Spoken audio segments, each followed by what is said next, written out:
नमस्कार, स्वागत है आप सभी का। मैं हूं आपके साथ शापनी पटनायक। बुलेटिन की शुरुआत करेंगे खबर काशीपुर से है, जहां भारत विकास परिषद के तत्वाधान में रामलीला मैदान में होली मिलन मेले का आयोजन किया गया। कार्यक्रम में विधायक त्रिलोक सिंह चीमा, पूर्व विधायक हरभजन सिंह चीमा, नगर की प्रथम महिला मेयर उषा चौधरी, आरएसएस जिला प्रचारक सौरभ जोशी, समाजसेवी आशीष गुप्ता समेत कई लोग शामिल हुए।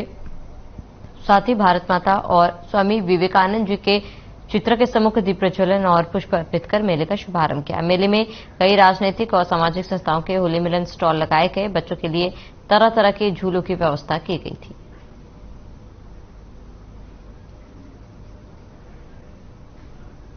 यहाँ उपस्थित है।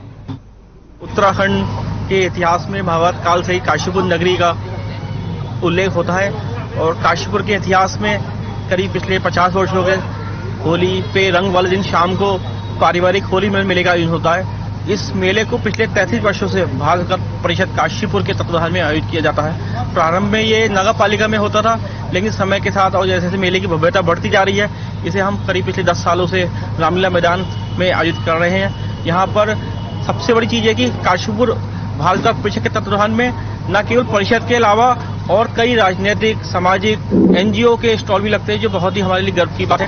होली के अवसर पर वैसे तो विगत 50 वर्षों से जो पहले नगर पालिका प्रांगण में एक होली मिलन मेला लगता था, लेकिन विगत 32 वर्षों से भारत विकास परिषद काशीपुर इस मेले का और भव्य आयोजन करती है। और मुझे लगता है पिछले 20 वर्षों से रामलीला मैदान में इस कार्यक्रम को आयोजित किया जाता है। प्रतिवर्ष एक नया उत्साह और एक नई उमंग के साथ कुछ आकर्षण पैदा करने का प्रयास रहता है। इस वर्ष इस होली मिलन कार्यक्रम के अवसर पर और अपनी कुमाऊं के प्रसिद्ध गजल गायक श्रीमान प्रभाकर जोशी जी, जो अपनी टीम के साथ और हमारे आग्रह को स्वीकार कर काशीपुर आए हैं। ये कार्यक्रम हमारे काशीपुर में प्रत्येक वर्ष किया जाता है। इसमें हर आदमी, हर व्यापारी, हर उद्योगपति, हर महिला, हर बहन नहा के बाद 2 बजे के बाद नहाने धोने के बाद कपड़े बदल करके स्वच्छ कपड़ों में इस कार्यक्रम में आते हैं और एक दूसरे को मिलते हैं। शिफनकोट के बेघरों का वादा निभाओ आंदोलन 9वें दिन भी जारी है और शिफनकोट के बेघरों ने शहीद स्थल से नगरपालिका तक विरोध प्रदर्शन किया, जिसमें पूर्व आयुक्त एसएस पांगठी सहित कांग्रेस और उक्रात के प्रतिनिधियों ने भी भाग लिया।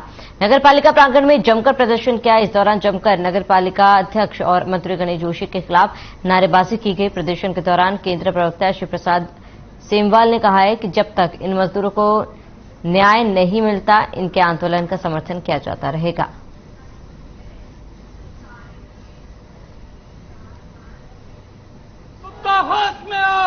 जो आज हमने आंदोलन किया शिफनकोट वासियों के साथ, हमने उन्हें समर्थन भी दिया। और दूसरा, नगर पालिका जो सो रखी है उसको हम जगाने के लिए आ रखे हैं। और जो उत्तराखंड राज्य सरकार है, वर्तमान में सरकार है, वो पहाड़ विरोधी सरकार है। उन्होंने पहाड़ को उजाड़ने का काम करा, बसाने का काम नहीं करा। एक तरफ तो माननीय मुख्यमंत्री शिलान्यास कर देते हैं, उसमें भूमि पूजन करवा देते हैं और बाद में जनता को गुमराह करने का जो काम किया है, तो भ्रष्टाचार की सरकार है और आने वाले समय में पूरी जनता इन्हें सबक देने को वाली है। और दूसरा, आज नगर पालिका अध्यक्ष अनुज गुप्ता को एक खुली चेतावनी देता हूं, जल्द से जल्द अपना वादा निभाओ। जो गरीबों से जो वोट मांगते समय जो तुमने अपने वादे करे, तो वादे जो भूल गए, आने वाले टाइम में जल्द चुनाव नजदीक आ रहा है। देखिए, जो अनुज गुप्ता हैं, ये चेयरमैन जो मसूरी नगर पालिका के हैं, इन्होंने बहुत वादा खिलाफी की है। इनके साथ जब अपना चुनाव लड़ रहे थे तो उससे पहले इनको वो न्यायालय गए और इनको स्टे दिलाया, और जब वो स्टे हो गया इन्होंने उनको समर्थन किया। और वो जब चुन के आ गए तो उसके बाद उन्होंने इनसे वादा किया था कि इनको वो परमानेंट जो इनकी व्यवस्था करेंगे। उसके बाद इन्होंने वादा खिलाफी करते हुए इनको वहां से उजाड़ा है और दूसरी जगह भी इन्होंने स्थान नहीं दिया। हमारे ये आंदोलन जब तक हमें न्याय नहीं मिलता, जब तक हमें छत नहीं मिलता है, तो ये आंदोलन जारी रहेगा। और जहां तक रही अध्यक्ष जी की बात, इनके चोर के दाढ़ी में तिनका होता है। उन्हें पता था कि शिफनकोट के जो उन्होंने वादा किए थे वो पूरा नहीं किया। एक फुटबॉल बना रहे हैं और अध्यक्ष जी शायद ये भूल गए कि जो वादा उन्होंने किए थे वो वादा पूरा नहीं हुए। और अध्यक्ष जी, आप जितना भागना है भाग लीजिए, मगर हम आपको छोड़ेंगे नहीं है। जब तक हमें छत नहीं मिलती हम आपको छोड़ेंगे नहीं, कहीं तक नहीं छोड़ेंगे आपको।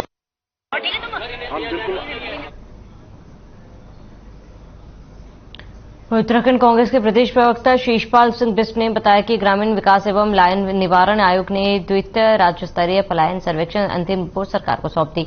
उन्होंने बताया कि राज्य में सबसे अधिक अस्थायी पलायन 3 जिलों से हुआ है। अल्मोड़ा जिले में 1090 गांव में 54,519, वहीं टिहरी गढ़वाल में 906 गांव में से 41,359 और पौड़ी गढ़वाल के 1,057 गांव से 29,093 लोगों ने अस्थायी पलायन किया। उन्होंने बताया कि देहरादून, चंपावत और बागेश्वर के गांव से कम पलायन हुआ है, जबकि हरिद्वार के रूरकी ब्लॉक में मात्र 6 गांव से सबसे कम 250 लोगों ने पलायन किया। देहरादून, चमोली, टिहरी गढ़वाल, पौड़ी गढ़वाल, बागेश्वर, रुद्रप्रयाग और चंपावत जिलों के ग्रामीण क्षेत्र में अस्थायी पलायन पर अंकुश लगा है।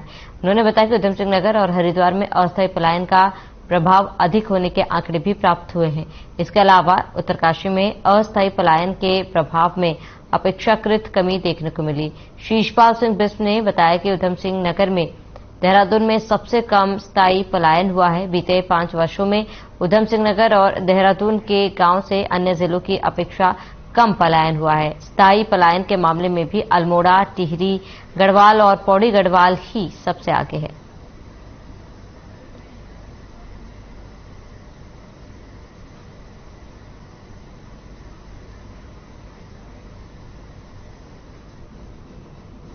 राज्य में पलायन एक बड़ी समस्या के रूप में है और राज्य सरकार के लिए बड़ी चुनौती बना हुआ है। 2018 से 22 तक की जो पलायन आयोग ने रिपोर्ट सौंपी है सरकार को, उसमें पौड़ी, टिहरी और अल्मोड़ा जनपदों से पलायन बड़ी भारी मात्रा में हुआ है। यहां से बड़ी भारी संख्या में गांव के गायों मानव रहित हो रहे हैं, जो राज्य के लिए बड़ी समस्या के रूप में है। और पलायन अगर इसी रफ्तार से राज्य में होता रहा तो एक न एक दिन उत्तराखंड में जनसंख्या असंतुलन का भी खतरा पैदा होता और गांव के गांव जब इसी तरह लोगों से खाली होते रहेंगे तो उत्तराखंड के विकास पर और निश्चित तौर पर जो है सीमावर्ती प्रदेश होने के कारण जो है सुरक्षा की दृष्टि से तो खबर पौड़ी से है, जहां आबकारी विभाग पौड़ी की यमकेश्वर विधानसभा के अंतर्गत आने वाले गरुड़ चट्टी पर नियमों को ताक पर रखकर अवैध शराब का ठेका खोलने का काम कर रहा है, जिसके मद्देनजर गरुड़ चट्टी के ग्रामीणों ने जिलाधिकारी से मुलाकात कर कार्रवाई करने की मांग की है। इस दौरान ग्रामीण चंद्रभूषण शर्मा ने बताया कि कोर्ट के आदेशों के विपरीत अब तक गरुड़ चट्टी में शराब का ठेका चल रहा है, जो सीधे सीधे कोर्ट के आदेशों का उल्लंघन है। उन्होंने कहा है कि इसी के मद्देनजर उन्होंने जिलाधिकारी पौड़ी से मुलाकात कर इस पूरे मामले से उन्हें अवगत कराया।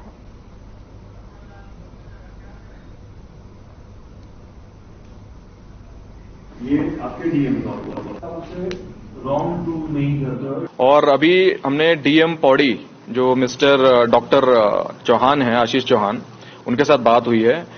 तो पहले जो कोर्ट के ऑर्डर्स आए थे तो आबकारी डिपार्टमेंट जो कोर्ट के ऑर्डर पे लगातार गुमराह कर रहा था, उन्होंने अधूरे ऑर्डर की कॉपी सबको दिखाई है और जो फाइनल ऑर्डर है जिसमें रिट पिटीशन को डिसमिस किया गया, उस ऑर्डर की कॉपी को छुपाया गया।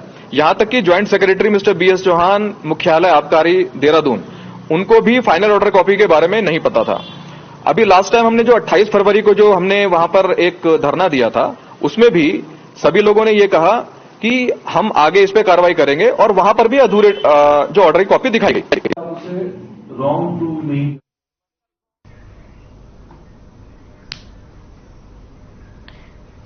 तो वनाग्नि घटनाओं की रोकथाम के लिए डीएम पौड़ी डॉक्टर आशीष चौहान ने एनआईसी कक्ष में समीक्षा बैठक ली। उन्होंने ब्लॉक स्तर पर नामित नोडल अधिकारियों और अन्य संबंधित अधिकारियों को निर्देश दिए कि वे अपने अपने क्षेत्र में निगरानी बनाए रखें। साथ ही जंगलों में आग लगने पर तत्काल कंट्रोल रूम में उसकी जानकारी दें। वनाग्नि की जानकारी कंट्रोल रूम में न देने पर जिलाधिकारी ने खंड विकास अधिकारी और नोडल अधिकारी कोर्ट का स्पष्टीकरण तलब किया। वनाग्नि घटनाओं की रोकथाम बैठक में जिलाधिकारी ने समस्त उप जिलाधिकारी, वन विभाग, पुलिस और ब्लॉक स्तर पर नामित नोडल अधिकारियों को निर्देशित किया कि वे प्रतिदिन वनाग्नि की रिपोर्ट जिला आपदा प्रबंधन कंट्रोल रूम को प्रस्तुत करें।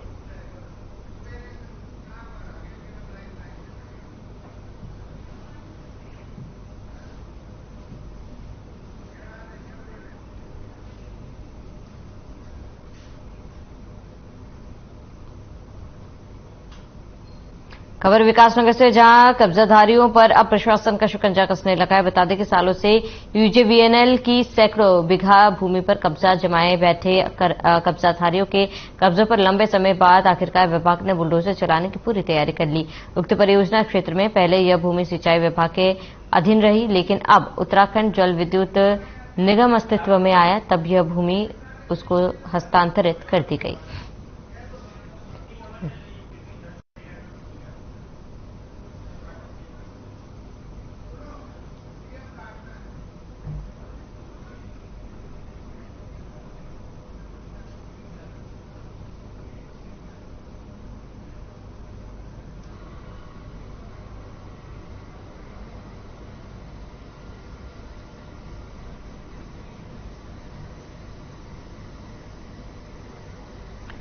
तो चलिए इसी के साथ ही मेरे साथ खबरों में इतना ही। देश और प्रदेश के तमाम बड़ी खबरों के लिए बने रहे हमारे साथ।